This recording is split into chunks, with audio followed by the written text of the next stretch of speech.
네, 오늘의 정치권 관심 뉴스들 진단해보는 나이트 포커스 김종혁 국민의힘 비대위원 그리고 김준일 뉴스톱 대표 오늘 두 분 모셨습니다. 어서 오십시오. 네, 안녕하세요. 예, 안녕하세요. 안녕하십니까. 어제 저희 뉴스 끝 무렵에 속보로 전해드린 내용인데요. 대장동 개발 비리 의혹의 키맨이죠. 김만배 씨가 극단적인 선택을 시도해서 지금 중환자실에서 치료를 받고 있다 이렇게 전해지고 있습니다. 다행히 생명에는 지장이 없는 것으로 전해지고 있는데요. 지금 상태가 어느 정도로 전해지고 있고 또 어떻게 된 일입니까? 일단 뭐 언론 보도마다 조금 다르기는 한데 어쨌든 생명의 위험이 있는 정도는 아니다라고 지금 얘기가 나오고 있습니다. 그래서 조금 또 엇갈리는 게 하나는 김만배 씨가 변호사를 불렀다. 일부 네. 언론 보도에서. 근데 변호사는 오히려 내가 김만배 씨를 찾아갔다. 네. 그래서 뭐 극단적인 선택을 할까봐 걱정이 됐는데 이제 찾아보니까 상황이 그래서 119를 본인이 불렀다. 뭐 이렇게 예. 뭐 얘기가 엇갈리고 있어요. 근데 전체적인 상황을 보면 어쨌든 생명에 지장이 있는 상황은 아닌 것 같다라고 지금 뭐 볼 수는 있을 것 같습니다. 그래서 지금 이거를 놓고 사실은 이제 뭐 정치적 해석 등등이 이제 분분합니다. 일단 김만배 씨를 아는 상황이나 지금까지 김만배 씨가 해왔던 어떤 지금까지 태도들을 봤을 때 이제 극단적 선택을 할 만한 사람은 아니다라는 평가들이 좀 있어요. 왜 그러냐면은 본인의 어떤 뭐 돈 이런 것들을 지키기 위해서 굉장히 부단히 노력을 했는데 갑자기 이제 이런 것이 나와서 그래서 이거를 놓고 이제 두 가지로 좀 해석을 하더라고요. 하나는 이거가 이제 지금 이 행위가 누구를 보라고 하는 것이냐. 첫 번째는 검찰 수사에 대한 불만이 있어서 예. 이런 검찰에 대해서 좀 경고하는 의미에서 이렇게 내가 이런 행동까지 네. 할 수 있다라는 걸 보여주기 위해서 했다라는 썰 하나. 또 하나는 그게 뭐 이재명 대표가 됐든 누가 됐든 너무 검찰의 압박이 세서 내가 좀 괴롭다. 그래서 이게 진술을 바꿀 수도 있다. 뭐 이런 거를 시그널을 지금 보여주는 걸로 네. 예, 뭐 해석이 되는 뭐 이렇게 좀 엇갈리고 있는 그런 상황입니다. 그렇군요. 그러니까 지금 극단적인 선택을 시도한 것이 검찰의 메시지를 보내는 것이냐, 이재명 대표를 향해서 메시지를 보내는 것이냐 이런 해석이 동시에 나온다 이런 말씀이신데요. 어쨌든 하루 동안 여러 차례 자해를 시도했고 20시간이 지나서 이제 신고가 이루어진 이런 상황인데요. 자, 김만배 씨 최근에 나 때문에 고생한 사람들이 많다 이런 심경도 밝혔다고 전해지는데 자, 검사 출신이죠. 조응천 의원은 김 씨가 자해를 시도한 의도에 대해서 이렇게 분석했습니다. 발언 직접 듣고 오시죠. 극단적인 선택을 하다가 금방 후회를 하고 그걸 단념했던 건지 아니면 극단적인 선택을 하려는 그런 그림을 보여주려고 했던 건지 뭐 그래서 이거 뭐지? 라는 그런 생각이 들더라고요. 나는 그 돈만 지키면 된다. 그렇죠. 라는 게 있기 때문에 검찰은 그렇다면 당신 사법 절차가 다 끝나면 땡전 한 푼 안 남게 해주겠다. 그럼 어떡할래? 네, 이건 뭐지? 이런 생각을 했다는 건데 어쨌든 조응천 의원이 보기에 김 씨가 극단적인 선택을 한 배경에는 좀 돈 문제가 깔려 있다 이렇게 보는 것 같아요. 돈에 대한 어떤 최근 측근들에 대한 수사의 압박 이런 것 때문이다 이렇게 보는 것 같습니다. 네. 그렇죠. 아니 근데 저는 이 얘기를 처음 들었을 때 좀 으스스했어요. 왜냐하면 지금 대장동 사건과 관련해서 목숨을 잃은 분이 관련자들이 사망한 게 벌써 4명이지 않습니까? 한 분이야 뭐 지병이 있으니까 지병으로 숨진 거다라고 했지만 나머지 3분은 스스로 극단적 선택을 했단 말이에요. 다 관련자들이 굉장히 중요한 분들이 다 목숨을 끊었어요. 네. 그래서 일각에서는 저게 자살이냐 아니면 자살을 당한 거냐 뭐 이런 얘기까지 있었지 않습니까? 그동안요. 근데 예. 김만배 씨 같은 경우도 사실은 상식적으로는 이해가 잘 안 돼요. 새벽 2시에 그러니까 스스로 자해를 했다는 거 아닙니까? 근데 20시간 뒤에 그래서 그 다음날 오후 10시에 실려갔다는 얘기인데 그게 만약에 정말로 뭐 중환자실에 있다고 그러니까 더 이해가 안 되는 게 네. 중환자실에 입원할 정도의 상처라면 그 자상이 그 출혈이 굉장히 크게 많이 났을 텐데 20시간 동안이나 피를 흘리면서 있었다? 그것도 이해가 잘 안 되고요. 만약에 그 정도가 아니라면 뭐 그게 중환자실 갈 정도인가? 예. 뭐 어느 정도 변호인 말로는 늦게 발견했으면 위험할 뻔했다 이런 얘기를 변호인은 20시간이면 하더라고요. 굉장히 늦은 거잖아요. 네, 그래서 그렇죠. 스스로 자해를 하려고 뭐 여러 군데를 자해를 하려고 했다는데 그게 20시간 지날 때까지 있었다는 게 도대체 뭔지를 잘 모르겠고 그래서 뭐 세간에서는 그 본인이 정말 자해한 거 맞아? 라는 그런 얘기까지 나올 정도니까 그건 이제 세간에 떠도는 네, 그렇죠. 뭐 얘기라는 그거는 뭐 거죠? 저는 예. 뭐 네. 지금까지 그건 아마 의사분들이 보면 알아요. 의사분들이 뭐 주저흔이 있는지 아니면 이런 것들이 아니면은 외부에서 뭐 자극을 한 건지는 보면 알 텐데 네. 분명히 뭐 지금 나온 대로 한 20시간 동안 김만배 씨가 굉장히 고민을 많이 했겠다. 예. 만약에 그게 스스로 한 자해가 맞다면 뭐 수없이 많은 고민을 하다가 변호사한테 연락을 했는지 아니면 변호사가 그런 뉘앙스를 느끼고서 왔는지는 뭐 아직 아까 김준일 대표 말씀한 대로 이게 부정확합니다만 한 뭐 좀 그 제일 많은 생각은 뭐였을까 하면 역시 내 돈 어떻게 지킬까 네. 그거였을 것 같기는 해요. 네. 왜냐하면 주변의 사람들이 지금 다 자기가 돈을 은닉해 놨다고 하는 분들이 검찰이 수사를 해서 구속을 시키고 예. 그다음에 압수를 하고 있으니까 그렇다면 자기 돈이 정말 나 이제 완전히 다 돈 한 푼 없는 거지가 될지도 모르겠다라는 어떤 두려움, 공포 이런 게 있었을 수도 있겠죠. 그런 압박감이 컸을 것이다. 두 분 다 그렇게 보셨는데 지금 대장동 수익 은닉을 도와준 혐의로 3명이 체포된 상태고요. 260억 원 가량이 은닉된 것으로 검찰은 지금 보고 있는 상황이고요. 이 중에서 화천대유 공동대표인 이한성 씨 그리고 또 한 명 쌍방울그룹 부회장을 지냈던 최모 씨는 지금 구속영장이 청구된 이런 상황이란 말이죠.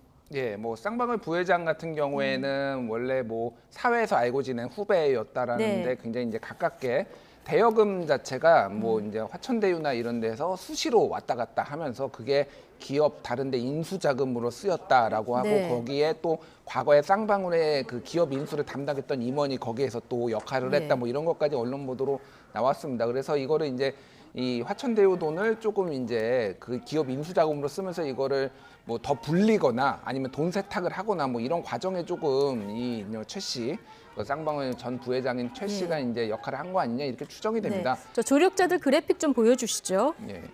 그래서 이제 제가 궁금한 거는 이런 예. 거예요. 사실 저 최 씨가 지금 뭐 화면에도 이제 뭐 나오겠지만은 그 오토바이맨으로 되게 유명하잖아요. 네. 근데 오토바이맨으로 처음 나왔던 게 지난해 10월이었거든요. 지난해 10월. 예, 지난해 예. 10월에 김만배 씨가 처음에 가석방 될 때 그때 오토바이를 헬멧을 쓰고 나와가지고 저 누구냐라고 한 건데 그 이후에 이제 알려지는 거예요. 지난 10월이요? 지난해요. 10월. 지난해. 예. 예, 예. 최근에도 김만배 씨 있는 곳마다 지금 그리고 나타나서 공판 할 때마다 와가지고 예. 기록하고 휠체어 타고 나타나고 뭐 예. 이렇게 해서 최근엔 더 주목을 받았는데 제가 말씀드리는 건 이런 겁니다. 검찰이 이 최 네. 씨의 정체를 몰랐을까요 그동안? 김만배 씨는 지금 1년 동안 그러니까 지난 11월에 구속이 돼서 1년 동안 감옥에 갇혀 있었는데 이 최 씨에 대해서 이 정도로 중요한 혐의가 있으면은 진작에 구속을 시켜가지고 수사를 했었어야 되는데 구속 안 하고 뭐 이한성 대표 지금 뭐 여기 화천대유 공동대표죠? 이분도 마찬가지예요. 네. 이렇게 중한 혐의가 있었으면 구속을 진작에 시켜가지고 수사를 했었어야 되잖아요. 근데 왜 지금 했다고 보십니까? 그러니까 왜 지금 했을까요? 그러니까 이런 거죠. 그러니까 쉽게 얘기를 하면은 지금 뭐 이제 세간의 어떤 뭐 관측들을 말씀드리는 예. 겁니다. 김만배 씨가 사실은 이재명 대표를 잡아넣기 위해서 여러 이제 진술들을 해줘야 되는데 왜냐하면 남욱 씨는 이 김만배한테 이런 얘기를 들었다라고 하는데 김만배가 그러면 내가 얘기했다라고 해야지 이게 되면은 뭐 이제 여러 가지 범죄가 네. 소명이 되는 거잖아요. 근데 김만배 씨가 진술 없습니다. 남욱 씨하고 안 맞고 지금 사사건건 재판적에서 문제가 되잖아요. 그러니까 지금 갑자기 이 사람들을 잡아넣는 거예요. 제가 말씀드리는 거는 뭐냐면은 이 사람들이 이렇게 중요한 거를 지금까지 몰랐다고 하면 검찰이 굉장히 무능한 거고요. 이제서야 이제 넣었다라고 하는 거는 김만배를 압박하려는 건데 이게 제가 그러면 만약에 김만배가 협조적으로 처음부터 나왔으면은 이 사람들 안 잡아 넣었을 겁니까? 그러니까 이거 자체가 검찰이 굉장히 지금 정치적으로 자의적으로 수사를 하고 있다라는 하나의 증거가 되는 거예요. 그러니까 예. 제가 옳다 그르다를 떠나가지고 이런 식으로 수사를 하면 안 되죠. 네. 범죄 혐의가 있는 사람들은 바로 그럼 잡아 넣었어야죠. 지금 이제 와가지고 네. 압박하려고 이런 식으로 하는 게 지금 검찰 수사가 알겠습니다. 상당히 문제 있다 이렇게 근데 이제 말씀드렸습니다. 이거는 김준일 대표님의 추론이시고 검찰이 이 존재를 알았을 수도 있고 몰랐을 수도 있는 이런 상황이고 범죄 중대성에 대해서 어떤 판단을 하고 있었는지도 이제 밝혀져야 되는 건데 어쨌든 조력자들을 통해서 김만배 씨를 어떤 진술을 끌어내기 위한 압박용이다 이렇게 보고 계시거든요. 어떻게 보십니까? 아니, 그러니까 저는 좀 다른 생각을 네. 하는데요. 그러니까 처음에 이 수사가 시작된 건 이제 문재인 정부에서 검찰이 시작을 했던 것이고, 그런데 수사가 제대로 안 됐다. 뭐 그럴 수도 있겠죠. 네. 근데 검찰이 예를 들어서 증거가 없는 사람을 뭐 예를 들면 확보하지 않은 상태에서 구속영장을 막 친다고 해서 그것이 구속영장이 발부될 리도 없거니와 지금 왜 이 시점에서 치느냐라고 물어보시면 제가 무슨 검찰 관계자가 아니기 때문에 정확한 내용을 알 수는 없습니다만 영장을 칠 만한 사유가 증거가 확보되고 사유가 있으니까 치는 거 아니겠습니까? 그러면 예를 들면 저 사람이 범죄를 저지른 사람인데 검찰이 그걸 알고 있으면서도 김만배를 수사하면서 그냥 놔뒀다라고 추론하는 것은 좀 과하다라는 생각이 들고요.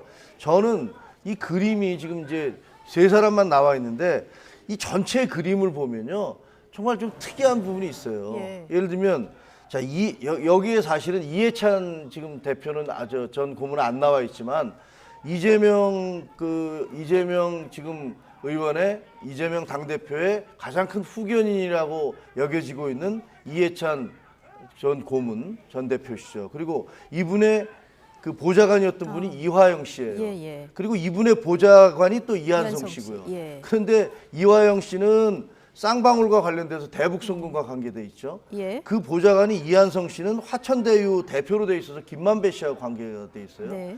김만배 씨는 또 최우향이라는 20년직이라는 그 쌍방울의 부회장과 관계가 있고요. 그다음에 이 쌍방울의 부회장은 또 도피한 김성태 네. 씨와 관계가 있고 쌍방울의 회장. 대장동, 쌍방울 이 관련 인물들의 공통분모가 좀 많다. 그렇죠. 김성태 씨는 예. 또 그 뭐 아시다시피 변호사 비대납으로 그 이재명 대표하고 관계가 있어요. 그러니까 어떻게 보면 이게 전체 그림이 다 얽히고 설키면서 돌아가고 있는 거란 말이에요. 네. 그러니까 사실은 이 부분이 아직 이제 여러 가지 고리가 있습니다. 빠진 고리가 있어요.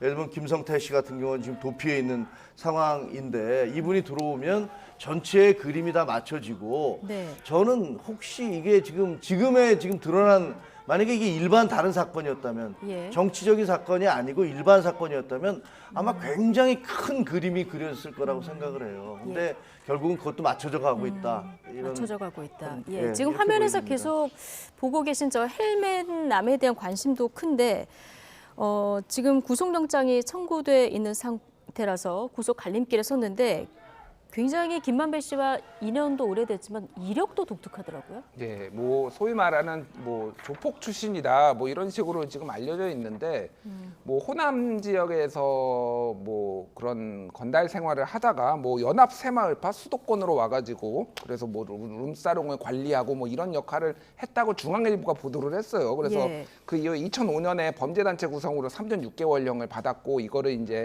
그 뭐 판결문을 보고 이제 기사를 쓴 것 같습니다. 그런데 감옥에서 영어 공부를 열심히 해가지고 나름 그 영어를 조금 그 건달들 중에서는 좀 유창하게 해가지고 김성태 회장의 눈에 띄어가지고 이제 국제적으로 뭐 이제 사업을 하려고 하는데 뭐 도움을 받았는데 외국어 인재. 외국어 인재 예. 그 업계에서는 네. 그런데 실제는 뭐 생활 영어 수준이다 뭐 이런 뭐 얘기까지 뭐 보도가 나왔어요. 그래서 예. 어쨌든 굉장히 독특한 이력의 사람인 거는 맞는 것 같습니다. 성균관 부관장도 지냈더라고요. 예, 성균관 부관장. 근데 이게 아까 전에 말씀드렸지만은 저기 김만배 씨, 이한성 씨, 뭐 이성문 씨 뭐 등등해서 대부분이 성균관대 인맥들이고 그래서 아마 추정컨대 김만배 씨가 아마 성균관 쪽에 이렇게 연결을 해줬는데 성균관 부관장 같은 경우에는 소위 말해서 회비라고 해야 되나요? 기부금 같은 거 많이 내면은 조금 재계 인사나 사회 명망가들이 뭐 앉는 자리라고 합니다. 굉장히 엄격할 것 같은데 또 그렇지 않고. 관장은 아니고 부관장이니까요. 부관장은, 그런데 예. 이제 쌍방울 부회장까지 이제 타이틀을 달고 돈까지 어느 정도 낸 걸로 추정되고 예. 있는데 그러니까 이제 안 준 것 같아요. 그래서 뭐 이래저래 많이 얽혀 있습니다. 그래서 분명히 이제 수사를 해봐야 돼요. 왜냐하면 돈이 계속 왔다 갔다 했거든요. 근데 제가 말씀드리는 거는 왜 이제서야 알았냐라는 거죠. 그러니까 저 인물이 이제 나온 게 아니거든요. 굉장히 네. 오래됐는데 참 공교롭게도 김만배 씨가 참 말을 안 들으니까 그렇게 된 거 아닌가 그렇게 말씀드리겠습니다. 예. 자, 국민의힘은 앞서 말씀하신 걸 종합하면은 범죄 스릴러 같다 이런 반응이 나왔고요. 민주당에서는 이게 검찰의 강압 수사 때문에 김만배 씨가 이런 시도를 한 거 아니냐 이렇게 얘기하면서 지금 특검을 다시 얘기를 꺼내 들었거든요. 아니 지금 재판 중이잖아요. 네. 검찰의 강압 수사 때문에 김만배 씨가 자해를 했다는 말은 그냥 어불성설인 것 같습니다. 지금 그 교도소 안에 있는 것도 아니고 나와서 자유롭게 생활을 하시고 있는 분이에요.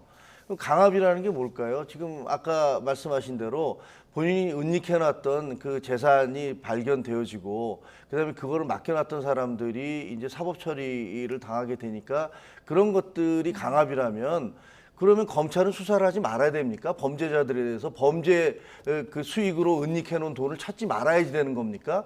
지금 민주당이 원하는 건 그런 거 찾지 말고 그냥 놔두라 이런 얘기 아닙니까? 그게 어떻게 논리가 구성될 수 있는지 잘 모르겠고요. 예. 그다음에 저 특검을 하라고 그러는데 아니 지금 검찰 수사를 하고 있잖아요. 수사가 끝난 다음에 이게 문제가 있으면 특검을 해야 되는 거 아닙니까? 그럼 수사를 하다 말고 이걸 다 그만두고서 이게 점점 검찰 수사가 우리 당대표의 목을 조여오는 것 같다. 점점 우리 주변으로 이게 수사망이 좁혀오는 것 같다. 아니 그렇게 느껴지면은 그러면 이거 그만두고 특검 임명해. 이렇게 요구할 수 있는 건가요? 이건 너무 정치적인 것이고 그거를 받아들일 국민이 얼마나 되실까요? 그거 다 평등해야 되는 거 아닙니까? 그럼 모든 사람들 일반 국민들도 수사를 받다가 본인이 이렇게 불리해지면 그러면 이거 특검해 주세요 이렇게 요구할 수 있나요? 이거는 민주당이니까 가능한 거 아닙니까? 그건 권력의 횡포입니다. 알겠습니다. 자, 어쨌든 이번 일을 계기로 김만배 씨가 심경의 변화를 일으킬지 진술이 바뀔지 이런 부분 좀 앞으로 주목해서 보도록 하고요. 주제를 바꿔보겠습니다. 자, 서해 피격 사건과 관련해서 약 12시간의 검찰 조사를 받은 박지원 전 국정원장의 이 발언도 주목이 되는데요. 그동안 자료 삭제는 불가능하다 이렇게 얘기를 했던 자신의 기존 주장과 다른 주장을 했는데요. 검찰 조사를 받고 나오는 길 박지원 전 원장 발언 듣고 오시겠습니다. 저는 거듭 말씀드리지만 삭제 지시를 하지 않았습니다. 또 삭제라는 것을 알지도 못했습니다. 그런데 오늘 수사 과정에서 중대한 사항을 안 게 그 삭제가 되더라고요. 통합 시스템인가 뭐. 그래서 나는 삭제 지시를 몰랐다 하는 것을 주장을 했고 그걸 기록에 남겼습니다. 네, 삭제 지시는 몰랐다 이건 같은데 자 보니까 삭제가 되더라 이렇게 지금 얘기를 했거든요. 어떻게 읽으셨습니까? 그러니까 조금 이제 아침에 저는 이제 박지원 원장 잠깐 스치듯이 이제 만나고 인사도 드렸는데 저 이제 방송을 들으면서 이상한 생각이 들었어요. 사실 이제 남 얘기처럼 말씀하셔가지고 그러니까 예. 국정원장이셨잖아요 본인이. 물론 이제 이게 문제가 불거진 거는 본인이 원장을 그만두시고 나와가지고 갑자기 이제 문제가 되니까 삭제가 되는지 안 되는지 여부를 원장으로서 확인할 수 있는 상황은 아니었다고 하더라도 남 얘기처럼 말씀하셔서 좀 예. 이상했다. 그런데 이제 저도 좀 헷갈리는데 이를테면은 뭐 정확한 용어는 모르겠지만은 메인 서버에서는 삭제가 되는데 그거 말고 별도의 데이터 저장소가 있어서 거기에서는 원본이 남아 있다. 뭐 이런 취지의 말씀을 하셨더라고요. 그래서 좀 IT 전문가가 아니면 헷갈릴 수는 있겠다. 뭐 그런 생각은 듭니다. 그런데 신뢰라고 할까요? 너무 그때 처음에 예. 절대 삭제되지 않는다라고 너무 강하게 메인 서버에 남아있기 때문에 삭제가 불가능하다 이렇게 얘기를 했었거든요. 예, 그러니까 뭐 어쨌든 운용하는 서버에서는 삭제가 되지만은 또 원본은 또 데이터 저장소 아니면 데이터 서버 뭐 이런 데 또 남아 있다라고 얘기를 하는 거니까 이게 좀 저도 이게 IT 전문가가 아니라서 좀 들으면서도 좀 헷갈리더라고요. 어쨌든 예. 삭제가 가능하다라는 거를 검찰이 시연을 통해서 보여줬고 본인이 이제 박 전 원장이 약간 납득을 했다 뭐 이런 식인 것 같아요. 예. 그래서 이거와 관련해서는 조금 이제 법정에 가서 좀 뭔가를 다퉈야 되지 않을까. 그러니까 지시를 네. 했는지 여부도 지금 진술이 엇갈리기 때문에 예. 그렇게 보여집니다. 검찰 수사 과정에서 알게 됐다 이렇게 얘기하고 검찰이 굉장히 친절하고 조사 방법도 매우 선진화됐다 이런 얘기도 오늘 했는데 어쨌든 지시를 한 적도 없고 지시를 받은 적도 없다 이렇게 했는데 만약에 뭐 지시가 있어서 삭제가 됐다고 하면은 이 박지원 전 원장이 패싱당한 겁니까? 뭐 어떻게 되는 겁니까? 아니, 박지원 전 원장께서는 이미 저 신뢰를 잃었잖아요. 가장 중요한 것들에 대해서 그게 사실이 아니라는 그 본인이 주장한 것이 사실이 아니라는 것을 본인이 인정한 거 아닙니까? 검찰에 들어갔다 나와서. 근데 상식적으로요. 전직 국정원장이시잖아요. 그리고 자기 그 현직에 자기 부하들이 쭉 깔려 있었을 거 아닙니까? 아니 그게 삭제되고 안 되고를 야 그게 어떻게 되는 거야? 라고 누구든지 물어볼 수 있는 거 아닙니까? 근데 그 방송에 계속 나오셔갖고 이게 삭제가 안 되는 건데 삭제가 된다고 하면서 된다고 발표를 했다고 검찰을 마치 무슨 뭐 완전히 엉터리 집단으로 몰아붙이셨단 말이에요. 그러다가 들어가서는 나와 보니까 이게 사실 삭제가 되네 이렇게 얘기하시면은 그 다음부터 얘기하시는 것들에 대한 진술의 신빙성을 누가 믿겠습니까? 아니 저분이 만약에 그게 내가 잘 모르는데 이런 식으로 얘기하면서 했으면은 그럴 수도 있겠다라는 생각이 들어요. 근데 너무나 확신에 차서 말씀을 하셨고 그리고 저 정도 직위에 있는 분이 그리고 그렇게 오랫동안 국정원장을 한 분이 예. 저런 식으로 얘기를 하는 의도가 있는 게 아닌가라고 의심할 수밖에 없거든요. 그래서 저는 뭐 글쎄 뭐 나와서 무슨 검찰이 뭐 친절했느냐 뭐냐 그런 소리가 뭐 그렇게 중요합니까? 예. 그건 뭐 그런 얘기를 왜 하시는지도 잘 모르겠어요. 그래서 뭐 본인이 예. 검찰이 친절하니까 이제 검찰이 나에 대해서도 좀 이렇게 좀 친절하게 앞으로는 뭐 더 이상 수사를 하지 말아달라는 말씀인지 뭔지 잘 모르겠지만 하여간 좀 상식적으로 납득이 안 되는 발언을 계속하고 계시다. 그렇게 예. 봅니다. 지금 한국말을 계속 해석을 하고 있는데 보안을 강조했을 뿐 삭제 지시를 한 적은 없다 이렇게 얘기를 했거든요. 그러면은 실무자들이 그러니까 박지원 전 원장이 보안 유지 지침을 이렇게 내렸는데 이거를 삭제해라 이렇게 받아들였다 이렇게도 해석이 되는 겁니까? 그러니까 보안 유지라는 말을 그러면은 이거를 삭제의 의미로 보안 유지를 해라 이렇게 말한 예. 것도 아니라는 거예요. 왜냐하면은 국정원에서는 이런 것뿐만이 아니라 모든 게 다 사실은 일상생활이 다 보안이기 때문에 그냥 일상적으로 보안 유지해라, 보안 유지해라 이게 이제 뭐 아주 일상화돼 있다라는 거죠. 그런데 그러니까 이게 박 전 원장이 삭제 지시를 안 했지만은 그러면 밑에서 알아서 이 기후를 판단해서 일부 64개 정보를 이제 삭제를 뭐 했을 가능성 뭐 이런 것들이 조금 있는데 그러면은 실무자들이 이제 이런 것들을 서로 정보를 뭐 교류했을 가능성 예를 들면은 뭐 그게 대통령실인가 당시에는 청와대에 예. 안보실이라든지 뭐 이런 데에서 이제 했을 가능성을 이제 배제할 수가 없는 거죠. 다만 이제 이게 그러니까 삭제 저는 이제 이거가 근본적으로 그러니까 삭제를 하는 것이 정말로 처벌을 받을 일인가에 대해서는 예. 조금 다시 한번 얘기를 해볼 필요가 있다고 생각을 합니다. 그러니까 이게 무슨 얘기냐면은 그때 서욱 국방부 장관도 얘기를 했지만은 밈스 군사정보 체계에서 이거를 보안을 유지를 한 이유가 이게 불필요하게 많은 사람들이 볼 필요가 없기 때문에 그래서 이것들을 거기서 정보를 하고 그 군의 이제 메인 서버에는 남아 있다라는 거잖아요. 그러니까 이거에 대한 판단은 어디까지 정보가 유통되고 이런 판단은 당시에 그냥 정보 라인들이 하는 건데 이거를 굳이 이제 다 처벌을 하겠다라고 이렇게 나오는 상황 자체가 사실은 좀 무리하다. 이렇게 보고 이런 예. 것들은 국정조사를 통해서 밝혀야 되는데 이제 이거를 다 검찰 수사로 다 넘기면서 오히려 모든 거를 이제 검찰의 뜻대로 되게 조금 모든 거를 판단하게 하는 건 이런 정치권이 오히려 조금 개인적으로는 유감스럽다 그렇게 생각을 합니다. 예. 박지원 전 원장이 나를 두목으로 부르는 게 굉장히 두렵다. 자, 이런 얘기도 했는데 어떨 것 같습니까? 박지원 전 원장에게 구속영장을 검찰이 청구할지 아니면 서훈 전 실장 선에서 마무리를 할지 아니면 더 올라갈지 어떻게 될 거라고 보십니까? 그거는 예. 저희가 얘기하는 것 자체는 월권이라고 생각을 하고요. 그건 증거가 없이 뭐 지금 진행되는 수사 진행되는 것을 옆에서 감나라 예. 대추나라 뭐 이럴 것이다 이렇게 예측하는 거는 별로 적절한 태도는 아닌 것 같습니다. 그런데 그 박지원 원장 같은 경우는 이게 메인 서버에 남기 때문에 절대로 삭제될 수가 없다라고 얘기를 하시다가 이게 삭제로 볼 수도 있고 보안 조치로 볼 수도 있다 또 말을 바꾸시잖아요.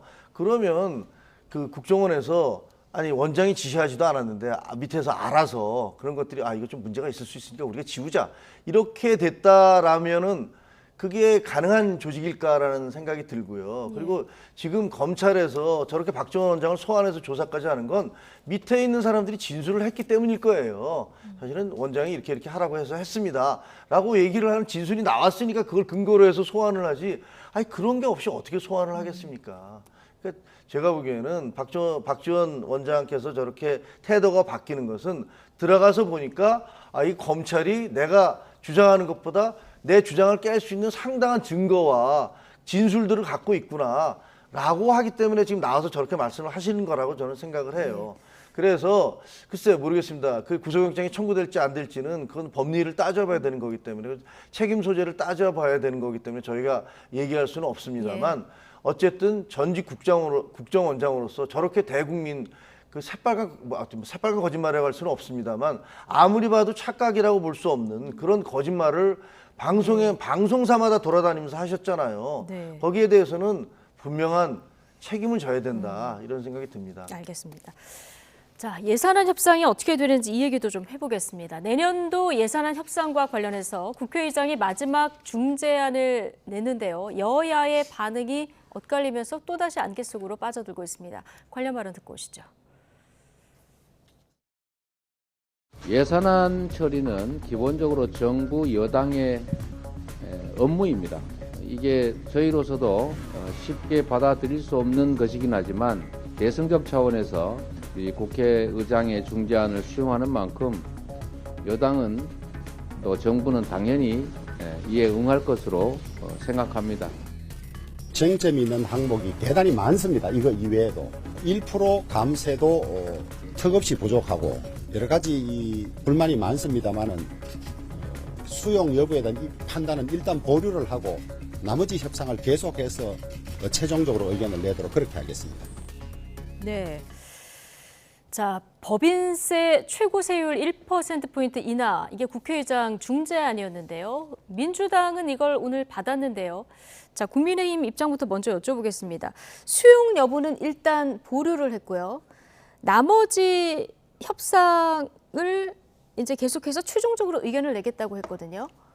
일단 보류라면 그러면 나머지 협상들은 어떤 것들을 해서 어떤 의견을 지금 모으고 있습니까? 제가 아침에 그 얘기를 듣기는 네. 경찰국 신설과 관련해서 예산이 있고요. 그다음에 법무부에 관련된 예산들을 이렇게 야당에서는 그것은 결사적으로 삭감하겠다 이렇게 얘기를 하고 계시다고 하더라고요. 그래서 그게 굉장히 충돌이 있는 거고. 예. 법인세 부분은 이게 이제 원래 이제 문재인 정부 때 22%에서 25%로 올렸잖아요. 근데 예. 우리나라에서는 법인세뿐만이 아니라 지방세까지 2.5%까지 합치면 약 27.5%다. 그래서 이게 OECD 평균인 21%보다 훨씬 높을 뿐만 아니라 우리의 가장 강력한 경쟁국인 대만의 20%, 그리고 싱가포르 같은 경우는 거의 그 법인세가 거의 없다.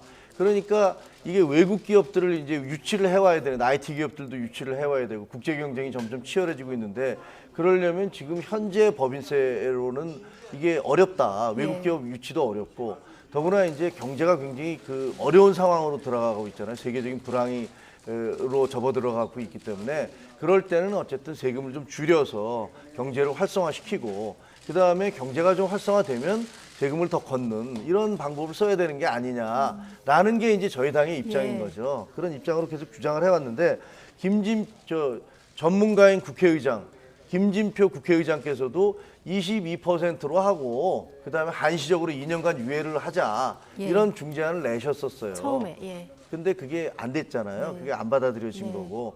그래서 지금 이제 1%만 낮추는 걸로 해서 가자. 25%, 24%로 가자라는 건데 저게 이제 저는 뭐 원내 대표단이나 당에서 어떤 결정을 내릴지는 잘 모르겠습니다. 저게 이제 여러 가지 계산을 해보겠죠.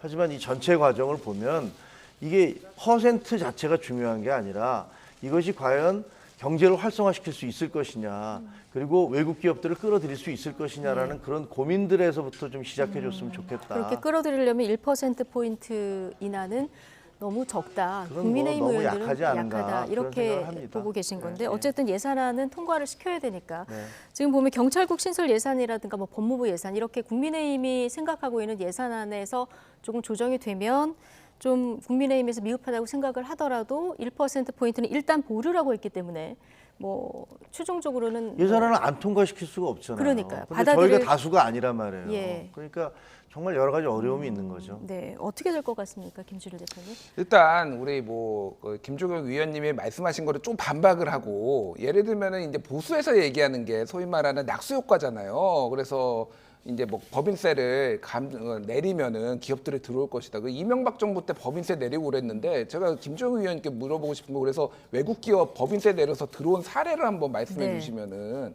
그러니까 그 기업이라는 게 그런 식으로 움직이는 게 아니거든요. 여기가 1% 금리 갈아타듯이 여기가 더 낮으니까 여기로 그런 게 아니라 이 시장 상황 이런 거 여기에 어떤 기술력 이런 것들을 보고 종합적으로 판단하는 겁니다. 그래서 1%가 더 낮추면은 갑자기 외국 기업이 막 때로 들어오고 이런 식으로 그런 사례도 없고요. 그런 거는 이제 사례에 맞지 않다라고 말씀을 드리고 사실은 지금 25에서 24가 되든 25에서 22가 되든 그게 얼마나 중요하겠습니까? 지금 중요한 거는 그러니까 이거를 해결할 의지가 있느냐 없느냐예요. 그래서 네. 이미 국민의힘에서는 집권 여당임에도 불구하고 초반부터 준예산 얘기를 하면서 민주당이 저렇게 나오면 우리는 다 각오가 돼 있다라고 하고 지금 중재안도 결국 안 받겠다라는 건 현재까지는 아직 민주당은 받았지만은 그러니까 지금 아이를 놓고 지금 부모가 싸우고 있는데 누가 가짜고 엄마고 진짜고 칼로 베서 그냥 잘라라 이렇게 지금 거의 얘기를 하고 있는 거나 마찬가지다 이렇게 보입니다. 그래서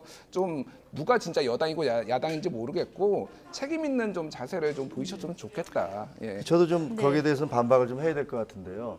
자, 낙수 효과, 분수 효과 얘기를 하지 않습니까? 자, 문재인 정부 때 소득주도 성장이라는 기상천외한 것들을 제시를 했어요. 그래서 경제가 어떻게 됐습니까? 그리고 전 세계적으로 경제가 어려울 때는 법인세를 낮추고 그다음에 경제가 잘 되면 법인세를 높이는 것은 그냥 일반적인 현상이에요. 그런 것들에 대해서 더구나 우리나라가 다른 나라들에 비해서 지방세를 포함해서 법인세가 매우 높다라는 것들은 사실이고 그렇기 때문에 저는 22%에서 25%로 문재인 정부에서 법인세를 올린 것이 과연 경제 논리에 따른 것이었는지 아니면 무슨 정치 논리에 따른 것이었는지 저는 후자에 더 가깝다고 생각을 합니다. 그래서 다른 나라들과 어쨌든 우리가 경쟁을 해야 된다면 다른 나라들과 비슷한 수준의 법인세를 맞춰가는 것들이 그게 왜 잘못됐다는 것인지 이해하기가 어려워요. 알겠습니다. 자, 예산안 협상 어떻게 될지 좀 지켜보도록 하고요.